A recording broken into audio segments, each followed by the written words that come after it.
Ante todo, muy buenos días, estimados alumnos. Continuando con la clase de Morfofisiología Normal 1, el tema de hoy es pelvis.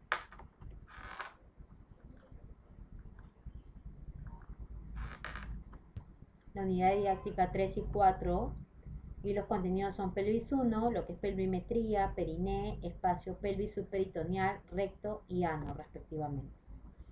Muy bien, cuando hemos hablado de pelvis, la pelvis ósea ya sabemos que está conformada por los dos huesos ilíacos y el sacro. Y algunos autores consideran también al coxis. Recuerden que los huesos ilíacos o coxales son huesos planos, cuadriláteros, y eso podrá ser revisado en el tema de miembro inferior. El sacro, recuerden que era la unión de 5 vértebras sacras que se fusionaban, que tenía una forma triangular, dos caras, una anterior y una posterior, una base, un vértice y dos bordes. Cuando juntamos o articulamos estas tres estructuras, estas piezas óseas, tenemos lo que vendría a ser la pelvis. Pero esta pelvis ósea se divide en una pelvis mayor o falsa y una pelvis menor o verdadera. ¿Cuál es el punto de división o el punto de reparo entre separar la pelvis mayor o falsa y la pelvis menor o verdadera? La pelvis mayor o falsa es la pelvis que queda por encima de esta circunferencia que estamos trazando, que no es otra cosa que el estrecho superior de la pelvis menor o verdadera. Esta pelvis mayor o falsa se llama así porque no alberga ningún órgano netamente pelviano, sino que alberga órganos a nivel de la cavidad abdominal, ¿no? Y todo lo que esté por debajo de este estrecho superior, que ya vamos a detallar en qué consiste, conforma lo que es la pelvis menor o pelvis verdadera, que alberga a lo que vendría a ser órganos pelvianos como es pues la vejiga, el útero, la próstata, las trompas de falopio, los ovarios, ¿no? El recto, el ano, respectivamente. Eh, ¿Cómo se detalla esta pelvimetría? Ya la vamos a ir viendo. Tenemos también lo que vendría a ser esta pelvis menor y con sus tres estrechos, superior, medio e inferior. La pelvis menor, el estrecho superior está a nivel de lo que vendría a ser el promontorio, que es la base del sacro. Luego venían las aletas del sacro. Luego viene la línea innominada, ¿no? Que está en la cara interna del ilíaco. Luego viene lo que se vendría a ser la eminencia peptínea, la cresta peptínea, la espina del pubis y el pubis. Si yo trazo esa circunferencia, viene desde el lado derecho, empieza y termina en el lado izquierdo y viceversa. Todo eso que hemos señalado es lo que vendría a ser el inicio de la pelvis menor o verdadera, lo que se denomina el estrecho superior de esta pelvis menor. Todo lo que quede por encima de este estrecho es pelvis mayor o falsa. Todo lo que quede por debajo de este estrecho es pelvis menor o verdadera. Muy bien. A nivel tanto de la pelvis menor como de la pelvis mayor, hacemos una medición. Eso se llama la pelvimetría. Porque cada estrecho va a tener diámetros anteroposterior, transversos y oblicuos. En el estrecho superior, ¿no? Tenemos lo que vendría a ser los diámetros transversos. Y tenemos lo que se denomina el diámetro útilo mediano y el diámetro anatómico máximo. Se dice que el diámetro anatómico máximo va de la línea innominada a la línea innominada contralateral. Y ahí estamos hablando de 12 a 12.5 centímetros. El diámetro útil o mediano, estamos hablando de un promedio de 12 centímetros. Por eso siempre hay una diferencia en el diámetro útil con el diámetro mediano de medio centímetro. Entonces, algunos autores dicen diámetro útil o mediano 12 centímetros, diámetro anatómico máximo 12.5 centímetros. ¿No? Hay cierta variación. Luego también tenemos los diámetros oblicuos, lo que vendría a ser el diámetro oblicuo izquierdo y el diámetro oblicuo derecho. El diámetro oblicuo izquierdo y derecho se determinan por el, el inicio que se da al nivel de la articulación sacroiliaca. El diámetro oblicuo izquierdo viene de la articulación sacroiliaca izquierda hacia la eminencia peptínea y el diámetro oblicuo derecho viene de la articulación sacroiliaca derecha hacia la eminencia peptínea contralateral. ¿Hay una diferencia entre ambos diámetros oblicuos? Sí. Se dice que el diámetro oblicuo izquierdo mide 12.5 y el diámetro oblicuo derecho mide 12 centímetros. Algunos autores no hablan que la diferencia entre ambos diámetros sea de medio centímetro, sino que es de 0.25 centímetros. Y detallan que el diámetro oblicuo derecho mide 12.5 centímetros y el diámetro oblicuo izquierdo mide 12.75 centímetros. O sea, siempre hay una diferencia. El tener un diámetro oblicuo izquierdo mayor implica por eso que la presentación en el momento del parto sea hacia el lado izquierdo, por tener mayor amplitud con respecto al derecho. Luego tenemos los diámetros anteroposteriores y para ello tenemos el diámetro que es promonto suprapúbico o conjugado anatómico que mide 11 centímetros, diámetro promonto retropúbico o conjugado obstétrico que mide 10.5 centímetros y para finalizar el diámetro promonto subpúbico o conjugado diagonal que mide lo que vendría a ser 12 centímetros. Luego tenemos el estrecho medio. ¿Cuál es el límite del estrecho medio? El estrecho medio tenemos a nivel de la sínfisis púbica, el borde inferior de la sínfisis púbica. Tenemos lo que vendría a ser la espina ciática y tenemos a nivel de S3, el borde inferior de S3, o sea, de la tercera vértebra sacra. A este nivel tenemos los límites de este estrecho medio. Hay que recordar acá que todo diámetro anteroposterior, ¿no es cierto?, oblicuo, a nivel del estrecho medio mide como regla básica 12 centímetros. 12. Pero acá hay una salvedad. Si bien es cierto, todas las mediciones a nivel del estrecho medio miden 12 centímetros, el diámetro transverso, que es conocido como el diámetro biciático, que va de espina ciática a espina ciática, mide 10.5 centímetros. Es el diámetro que no cumple esta regla del número 12. Luego tenemos el estrecho, bueno, acá está el otro estrecho antero-posterior, ¿no? Que el diámetro misacro subpúbico, ¿no? A este nivel, que mide 12 centímetros, el diámetro antero-posterior. Luego tenemos el estrecho inferior. ¿Cuáles los límites en el estrecho inferior? Lo que vendría a ser la sínfisis púbica borde inferior, lo que es el isquion o la tuberosidad isquiática, lo que es el ligamento sacrotuberoso o ligamento sacrociático mayor y lo que vendría a ser a nivel del coxis, ¿no? Ese es mi estrecho inferior. Entonces, a ese nivel también trazamos lo que vendría a ser los diámetros. El diámetro biisquiático, que es el diámetro transverso, que mide aproximadamente 11 centímetros, medio centímetro más que el diámetro biciático.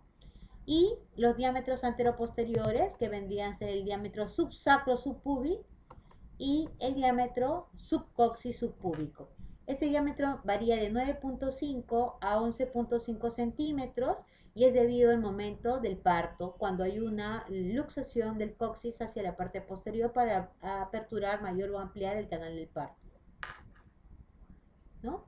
Luego también trazamos lo que es la pelvimetría en la pelvis mayor o falsa y tenemos los diámetros, este diámetro de acá, el diámetro de Baudulequet, que viene del borde superior de la sínfisis del pubis hasta la apófisis espinosa de la vértebra lumbar. Algunos refieren a nivel de lo que vendría a ser la quinta vértebra lumbar y ahí tenemos un promedio de 20 centímetros. Luego tenemos otro diámetro, el diámetro biespinoso de espina ilíaca anterosuperior a espina ilíaca anterosuperior, 24 centímetros. El diámetro bicrestal de cresta ilíaca a cresta ilíaca, tenemos 28 centímetros. Y el diámetro ¿no?, trocanterio de trocánter menor a de trocánter mayor a trocánter mayor, que es un diámetro de 32 centímetros respectivamente, con respecto a la pelvis mayor.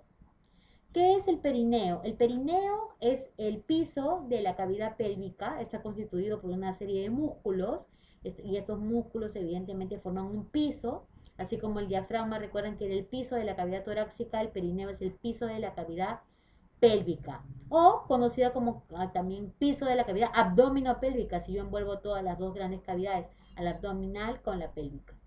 Este piso tiene la forma de un rombo y este rombo va a tener pues el borde inferior de la sínfisis del pubis, el coxis y las caras internas de ambos isquios.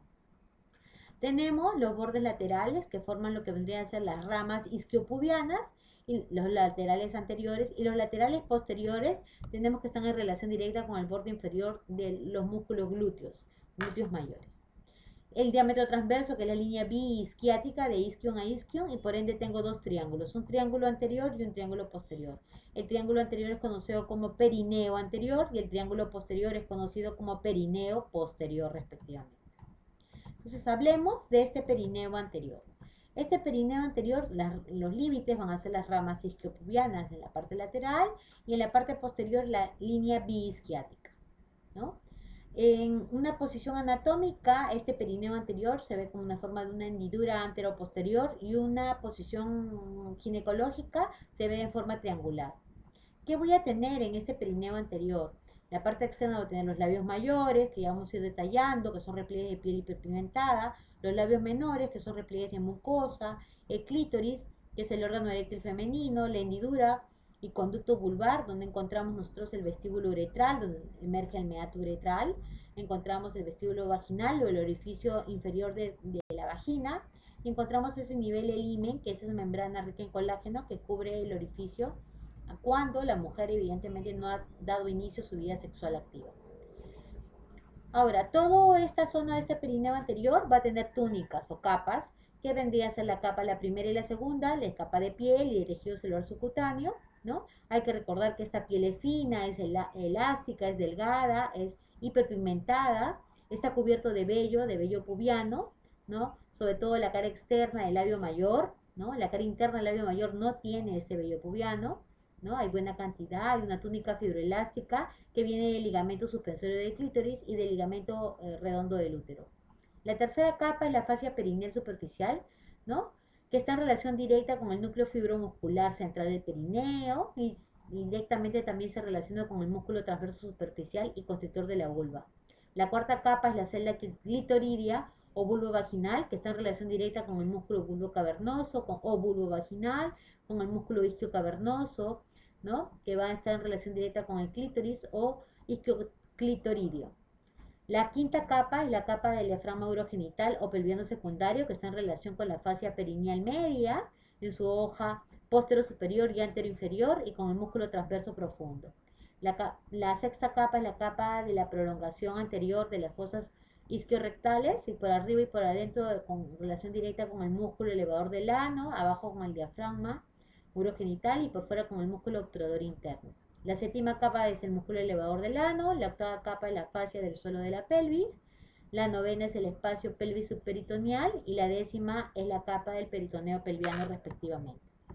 Acá nosotros trazamos lo que vendría a ser el perineo anterior para detallar quién irriga esa zona.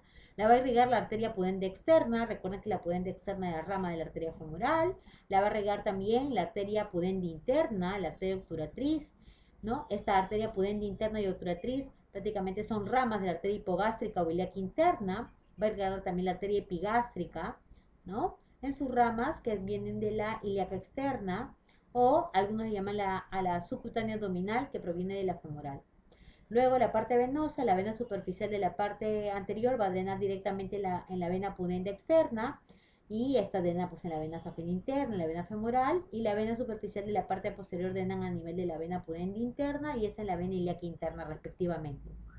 La inervación está dada por el nervio pudendo y el nervio genito femoral. El pudendo, que viene a ser una rama de lo que vendría a ser el nervio rama de lo que vendría a ser el plexo sacro, y el nervio genito femoral o genito crural, que es una rama terminal de lo que vendría a ser el, el plexo, lumbar, rama colateral, perdón, del plexo lumbar. Entonces, a este nivel ya tenemos el triángulo anterior, del perineo anterior, ¿no? Y la posición, no se olviden, tanto en el varón como en la mujer, pues de forma triangular, ¿no? Y el contenido, en el caso del varón ya va a ser la bolsa escrotal, la uretra masculina anterior y el pene respectivamente. Igual, en el caso masculino va a tener túnica, la primera la túnica de piel, fina, elástica, con pilosidades o vellos, ¿no? La segunda capa es la del tejido celular subcutáneo, la fase superficial o de Camper y la profunda o de Cole, que continúa con la descarpa de las regiones glúteas de los muslos, el dartos y la fase de Buck.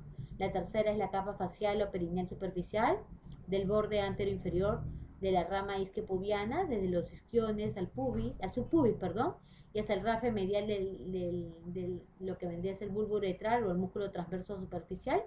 La cuarta capa es la celda peneana, evidentemente abajo y adelante, está en relación directa con la fascia perineal superficial y el músculo transverso superficial, y por arriba y atrás está indirectamente con el diafragma urogenital y por fuera con las ramas isquiopubianas, músculo bulbo cavernoso y isquio cavernoso.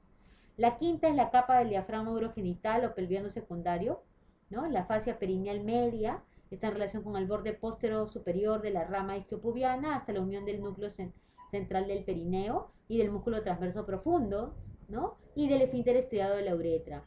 La sexta capa es el plano del perineo anterior, dado por evidentemente las prolongaciones anteriores de las fosas isquiorrectales que ya vamos a detallar también, y forma la pirámide triangular, ¿no? La pared superior está en relación con el músculo elevador del ano, la pared lateral con el retropubis y el músculo obturador interno, y la pared inferior con el diafragma urogenital, y la base continúa con la fosa isquiorrectal y vértice, ángulo del elevador del ano con el músculo obturador interno. La séptima capa es el músculo elevador del ano, la octava es el espacio pelvis subperitoneal y la novena es el peritoneo pelviano respectivamente. Luego, a este nivel tenemos pues nuevamente el perineo anterior, la irrigación estaba por vasos y nervios perineales, ¿no? Y se originan del paquete vasculonervioso del nervio pudendo interno. Recuerden que el pudendo interno es una rama colateral del plexo sacro respectivamente. ¿Qué pasa en la parte posterior, donde tenemos lo que se denomina el perineo posterior? Igual tenemos límites que vendrían a ser los bordes inferiores de los ligamentos sacrotuberosos, de los músculos glúteos mayores, la línea biisquiática. El contenido a este nivel va a estar proyectándose el recto y el ano respectivamente. También a este nivel, tanto en el hombre como en la mujer, poseen prácticamente los mismos límites y el mismo contenido respectivamente, ¿no? Ese es mi perineo posterior, donde encontramos también lo que vendría a ser pues las túnicas de piel, de fina, elástica, la túnica del tejido celular subcutáneo, la fascia superficial o de Camper, en el caso del varón, la fascia de escarpa, que se adhiere a la pared ventrolateral del abdomen, respectivamente, ¿no? ¿Y qué cosa es la fosa isquiorrectal? Si yo lo pongo en posición ginecológica, ¿no? Encontramos esta fosa isquiorrectal que se forma triangular, que tiene unos límites, una base que va hacia la piel, el tejido celular subcutáneo, en forma triangular perineal posterior, un vértice que da la confluencia de dos músculos, el obturador interno y el elevador del ano, un lado interno que está en relación directa con la cara inferior del elevador del ano y con el esfínter externo del ano, y un látero externo que está en relación directa con la cara interna del músculo obturador interno respectivamente. ¿Cuáles son las dimensiones? Una longitud de 5 a 6 centímetros, un diámetro transverso de 3 a 4 centímetros y un diámetro vertical de 6 a 7 centímetros. ¿Qué ubicamos acá? Evidentemente que hay grasa de relleno que proviene de los tractos fibrosos de la fascia de Coles, vasos y nervios, entre ellas la arteria pudenda interna, llega por el canal de Alcott, ¿no? Que es por donde va a emerger por fuera de este canal entre el isquio y el músculo obturador interno y su fascia. Por dentro la espina ciática, por abajo la fascia perineal media. Y el paquete vascular, ¿no? Arteria, vena y nervio pudendo interno respectivamente. Entonces, ya hemos hablado de lo que vendría a ser el perineo anterior, el perineo posterior, y tenemos que detallar ahora los músculos que forman parte de este perineo, en tres planos, superficial, medio y profundo. En el plano superficial, tanto en hombres como en mujeres, tenemos este músculo que es el músculo transverso superficial, que viene de la cara interna del isquion y termina en el núcleo central o núcleo fibroso muscular central respectivamente. Luego tenemos otro músculo que es el músculo isquiocavernoso o isquioclitorídeo, que viene de la cara interna del isquio y va a ir hacia los cuerpos cavernosos de lo que vendría a ser el clítoris, ¿no? Tiene fibras profundas y superficiales. En el caso de los varones igual van a tener este músculo isquiocavernoso, ¿no? Recuerden que el clítoris es el pene atrofiado en el caso femenino y tiene los mismos detalles o los mismos componentes de un pene en el caso masculino. Entonces este músculo isquiocavernoso no es otra cosa que un músculo que viene del isquio y va hacia los cuerpos cavernosos del miembro viril en el caso del varón y en el caso de la mujer igualmente. Pero también tenemos lo que vendrían a ser otros músculos. Entre ellos tenemos este músculo que es el músculo en el caso femenino bulbo cavernoso o conocido también como bulbo vaginal, que viene desde el núcleo central del rafe y va hacia el cuerpo esponjoso del clítoris. Al momento de pasar por el introito vaginal o el orificio inferior del conducto de la vagina, forma un músculo de fibras circulares, que es el músculo constrictor de la vulva, muy importante a este nivel, ¿no? Que da fibras musculares circulares, lisas, ¿no? De la vulva, que forman pues lo que vendría a ser el esfínter del uso anular, ¿no? Por dentro del bulbo vaginal y de las glándulas de Bartolín, a ese nivel. Luego tenemos, ¿no? El músculo bulbo cavernoso o bulbo uretral, en el caso masculino, que viene también del núcleo central del rafe y va hacia el cuerpo esponjoso del miembro viril del varón. Luego tenemos este otro músculo muy importante que es el esfínter externo del ano, que es un músculo cilíndrico, elíptico, que rodea el ano y se continúa por los músculos pubo-rectal y pubo-coccigio. Además forma parte del rafe ano-coccigio, que se dirige hacia atrás y está fijado a la cara dorsal del coxis respectivamente. En el plano medio tenemos lo que vendría a ser el músculo transverso profundo. Es un músculo de fibras transversales de las ramas isquiáticas al rafe medio prerectal. Se ubica entre las hojas posterior superior y anterior inferior de la fascia perineal media, respectivamente, ¿no? Y a ese nivel vamos a encontrar también otro músculo, que es el músculo esfínter de la uretra, que va del cuello de la vejiga a la aponeurosis perineal media, respectivamente. En el plano profundo vamos a encontrar este músculo, que es el músculo elevador del ano, que es un músculo ancho, fino, que va desde el retropubis a la espina isquiática o ciática en el arco tendinoso del elevador, que se une a la línea media con el lado opuesto y que presenta tres fascículos, el iliococcigio, el pubococcigio y el pubo rectal respectivamente, que lo conforman. Luego tenemos otro músculo que vendría a ser el músculo isquiococcigio, que va de la espina asiática al ligamento sacroespinoso y al borde lateral del coxis y del sacro respectivamente. Finalmente tenemos que hablar también de un órgano que está a este nivel, que es el recto y el ano. Recuerden que el recto es la continuación de lo que vendría a ser el colon sigmoides, cuando hemos hablado de intestino grueso. El recto mide aproximadamente 14 centímetros. Va a tener su túnica serosa, que es el peritoneo que le envuelve, su túnica muscular, que tiene fibras longitudinales y circulares, su túnica submucosa, donde están vasos y nervios, y su túnica mucosa. En la túnica mucosa, en el recto, yo voy a observar unas válvulas, la válvula de Houston o válvulas rectales, superior, media e inferior, respectivamente. Algunos autores llaman una anterior y dos posteriores, ¿no? Que son válvulas características a nivel del recto. ¿Hasta dónde es el recto? Hasta la línea ano-rectal, donde inicia el ano, que mide de 1 a 1.5 centímetros, algunos autores hablan de medio centímetro a 1, y que donde hay una línea, que es la línea pectínea, donde encontramos las columnas las columnas de Morgani y las válvulas semilunares, ¿no es cierto? A este nivel, válvulas semilunares de Morgani, ¿no? Que forman prácticamente el límite entre el recto y el ano respectivamente. Y luego ya continúa con lo que vendría a ser el ano, donde está el esfínter externo del ano respectivamente, que está en relación directa con los músculos a esta zona, los músculos que se encargan de lo que vendría a ser la formación del perineo, ¿no? El espacio pelvis subperitoneal, pues es un espacio extraperitoneal de la pelvis, tiene límites por arriba con el peritoneo visceral pelviano, por abajo con el suelo pelviano y las paredes ventero-posterolaterales de la pelvis respectivamente. ¿Cuál va a ser el contenido? En ambos casos, tanto femenino como masculino, el recto, la vejiga. En el caso femenino, el útero, los ovarios con sus medios de fijación. En el caso masculino, la próstata, la uretra prostática. En el caso femenino, la vagina, los vasos y nervios linfáticos, la grasa. Y en el caso masculino igualmente, vasos y nervios linfáticos, la grasa respectivamente. Y a este nivel hay tabiques, el tabique fibro-negrovasculares, entre ellos tenemos el sacro recto génito bésico pubiano, que es un tabique sagital o parasagital derecho-izquierdo, ¿no? Que va desde el borde lateral del sacro al retropubis. Por dentro ubicamos a la arteria sacra lateral, ¿no? Ubicamos a la arteria pudenda interna, ¿no? A la glútea superior e inferior, al nervio ciático y lo que vendría a ser la arteria y nervio obturador. Por fuera la próstata, las vesículas seminales.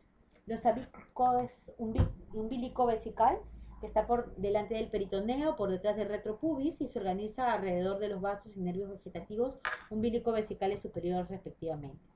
Otros tabiques como el prostato peritoneal o de Nobiliars, en el caso masculino, forma un estuche a nivel de las vesículas seminales que están en la cara posterior de la vejiga y los conductos deferentes y la próstata. Y un punto de vista femenino, los ligamentos anchos que están en relación con esto, los anexos como son los ovarios, las trompas y la vagina. Y este tabique separa la próstata del recto. Las aletas del sacro que están dispuestas vértico-frontalmente, siguiendo los vasos y nervios rectales medios, ¿no? Compartimientos, el compartimiento retrorectal, que está entre la cara anterior del sacro y la cara posterior del recto. Tenemos el compartimiento prerectal entre la cara anterior del recto y la cara posterior de la próstata, correspondiente con las vesículas seminales, los conductos deferentes y la fascia prostatoperitoneal.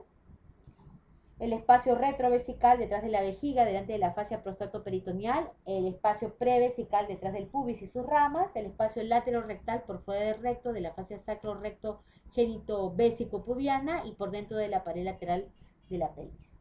También tenemos que hablar, a pesar que es detalle del seminario, de la arteria hipogástrica. La arteria hipogástrica es conocida como la ilíaca interna. Recuerden que la arteria aorta abdominal, a la altura del L4 se bifurca y se divide en arteria ilíaca primitiva derecha e izquierda, o arteria ilíaca común.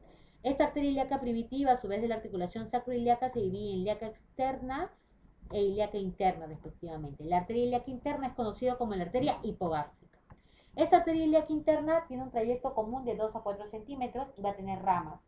Esta clasificación es variable. Por ejemplo, tenemos esta clasificación de ramas intrapélvica parietales, donde encontramos la arteria iliolumbar, la arteria sacrolateral, las ramas viscerales, que conviene hacer lo que vendría a ser la arteria umbilical, la que está obliterada, la arteria vesical inferior, la arteria hemorroidal media, la arteria uterina, la arteria vaginal. Extrapélvicas, donde tenemos nosotros la obturatriz, la glútea, la isquiática, la pudenda interna respectivamente.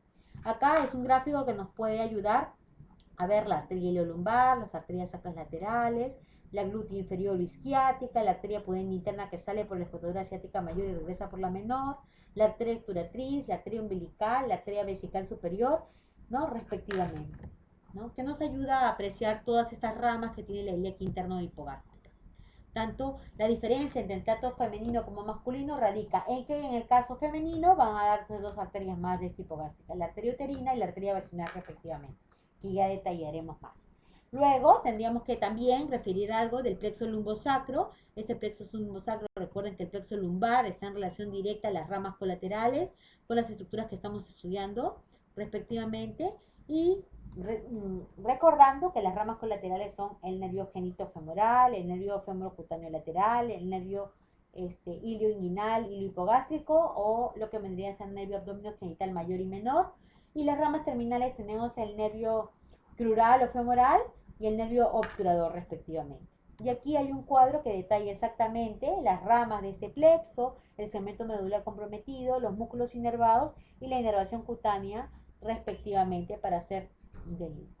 El plexo sacro, recuerden que acá tenemos ramas colaterales, ¿no? Y ramas terminales. Las terminales ya hemos estudiado que es una sola, que es el nervio ciático, y entre las ramas colaterales tenemos pues el nervio para el cuadrado femoral, el nervio para el gemelo inferior, para el músculo piriforme, el nervio de obturador interno, el nervio gémino superior, gémino inferior, los nervios para el elevador del ano, respectivamente para el coxigio, los nervios espláncnicos pelvianos, ¿no? Y acá hay un cuadro resumen donde está cada nervio, el origen radicular del mismo, como el obturador interno del E5, S1, S2, y la distribución dentro de este gran plexo que va a apoyar la inervación a nivel de lo que vendría a ser el periné también.